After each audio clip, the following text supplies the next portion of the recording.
ராஜாவாக மாற்ற போகிறான். அதனால இவன் கொலைச்சானா? இவன் கொலை செய்த என்ன செய்தான்? தன்னுடைய நாய் நான் என்ன செய்வேன், கொலைப்பேன் அப்படின்னு சொல்லிட்டு இவன் கொலைச்சானா? இல்லை.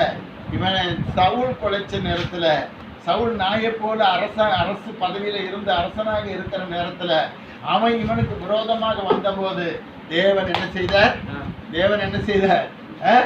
இவனை எல்லா ஆபத்துக்கும் அந்த உயர்ந்த நாயிட்ட இருந்தும் கர்த்தர் பாதுகாத்தார். எந்த துப்பறியக்கூடிய சூழ்நிலையில இவன் நாயாக இருந்த நேரத்திலும் தேவன் இவனை பாதுகாத்தார்.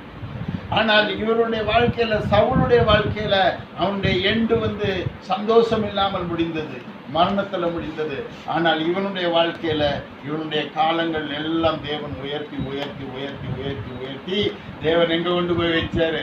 சிங்காசனத்துல எல்லா ஜனங்களுக்கும் ராஜாவாக, எல்லா ஜனங்களுக்கும் ராஜாவாக, எப்ரோன்ல இருக்கிற ஜனங்களுக்கு ராஜாவாக, இஸ்ரவேல் அனைத்திற்கும் ராஜாவாக தேவன் இவனை உயர்த்தினார். அல்லேலூயா, அல்லேலூயா.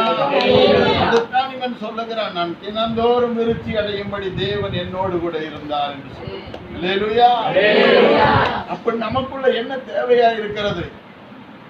நமக்குள்ள என்ன தேவை இருக்குது? அதுக்கு ஒரு வழிகாட்டியாக ஒரு சத்தியம் சொல்லப்படுகிறது. அந்த வழிகாட்டுகிற சத்தியம் என்ன? நாம் ஒன்றாக இருக்கணும். நாம் என்ன செய்யணும்? ஒன்றாக இருக்கணும். அற்புத புது வாழ்வு சமூக நல அறக்கட்டளையில இருக்கிற நீங்க என்ன செய்யணும்? ஒன்றாக. வேதவசனத்துல படித்து பாருங்க.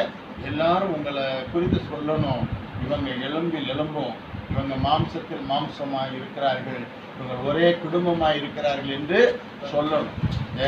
2 சாமுவேல் 5ஆம் அதிகாரம் 1ஆம் வசனத்தை வாசிங்க.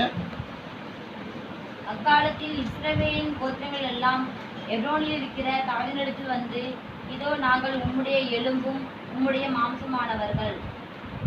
என்ன சொல்லணும்? தாவீதிடத்துல வராங்க. யார் வரா தெரியுமா? காவல்துறை வருது, இராணுவத்துறை வருது, உலக அந்த இந்தியா அந்த இஸ்ரேல் நாட்டில் உள்ள எல்லா அதிபதிகளும் வராங்க. எல்லா கோத்திரத்தினுடைய 12 கோத்திரத்தினுடைய தலைவர்களும் வராங்க. இங்க ராணுவம் 3 லட்சம் ராணுவம் இருக்கு. 3 லட்சம் பேர் ராணுவத்தில் இருக்காங்க. இந்த 3 லட்சம் பேரும் எங்க வந்துட்டாங்க? எப்ரோனுக்கு வந்துட்டாங்க. எந்த 3 லட்சம் பேரு? இஸ்ரவேல்ல இருக்கிற 3 லட்சம் பேர்கள் என்ன செய்திருக்கிறாங்க? 3 லட்சம் பேர் என்ன செய்திருக்கிறாங்க? தாவீது பக்கம் வந்துட்டாங்க. சவுல் என்ன செய்யறான்? தன்னுடைய ராஜ்யபாரத்தை இழந்துட்டான், செத்து போனான். அடுத்து அவன் மகன் என்ன செய்யறான்? இஸ்போசேத்துன்னு சொல்லக்கூடிய, அவன் பேர் என்னது? இஸ்போசேத்துன்னு அவமானம். என்னது? அவமானமான பையன். அவன் என்ன செய்யறான்? அப்பா போயிட்டாரு, அதனால நம்ம ராஜான்னு சொல்லிட்டு என்ன செய்யறான்? அவன் ராஜாவாக வர்றான். அவன் ராஜாவா வந்த உடனே என்ன நடக்கு தெரியுமா? அவன் படுக்க அறையிலேயே அவனை போய் அவங்க நண்பர்கள் என்ன செய்யறாங்க? அவனை கொண்டு விடுறாங்க. படுக்கையிலே அவனை என்ன செய்யறாங்க? பெட்ரூமுக்கு போய் அவனை துண்டு துண்டா வெட்டி போட்டுருக்காங்க. அருமையானவர்களே, அப்ப யார் இப்ப ராஜாவாகணும்? இப்ப ராஜாவாகிறது தாவீது தான். என்ன செய்யணும்? ராஜாவாகணும். அப்ப இஸ்ரவேல்ல ராஜா இல்ல, ராஜாவாக யார் வரணும்? தாவீது வரணும். அன்பு வரணும். அன்பு தான் ராஜாவா வரணும். அன்பு தான் அதிபதியா வரணும். இப்ப இந்த அன்பு என்ன செய்யுது? காட்டுல இருக்குது. மரணத்துக்கு பின்னால தொடர்ந்தவர்கள் எல்லாம் செத்து போனாங்க. இப்ப அந்த அன்பு என்ன செய்யுது? ராஜ்யத்துக்கு வர வேண்டியதா இருக்குது. அப்ப எத்தனை பேர் வராங்க? 3 லட்சம் பேர்கள் வருகிறாங்க. இங்க எத்தனை பேர் வராங்க? 3 லட்சம் ராணுவ வீரர்கள் வருகிறாங்க. ஐயா, நீங்க தான் எங்களுடைய எலும்பில் எலும்பும் எங்களுடைய மாம்சத்தில் மாம்சமா இருக்கிறீங்க, நீங்க தான் ராஜாவா இருக்கணும். அடுத்து என்ன சொல்றாங்க? இஸ்ரவேலுடைய 12 கோத்திரத்து மூப்பர்கள் தலைவர்கள் வராங்க. எல்லா இஸ்ரவேல் ஜனங்களும் வராங்க. ஆனா இப்ப நீ எதுக்கு இருக்கணும்? யூத ஜனமா இருக்கிறதான எங்களுக்கு நீங்க அரசனாக இருக்கணும் அப்படின்னு கேட்குறாங்க.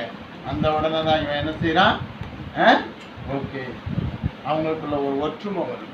அவங்களுக்குள்ள என்ன வருது? ஒற்றுமை வருது. அல்லேலூயா. அருமையானவர்களே, ஒற்றுமைக்கு ஒரு வழிகாட்டியை சொல்லுறேன். வானத்தில் இருக்கிற நட்சத்திரம் என்ன செய்கிறது?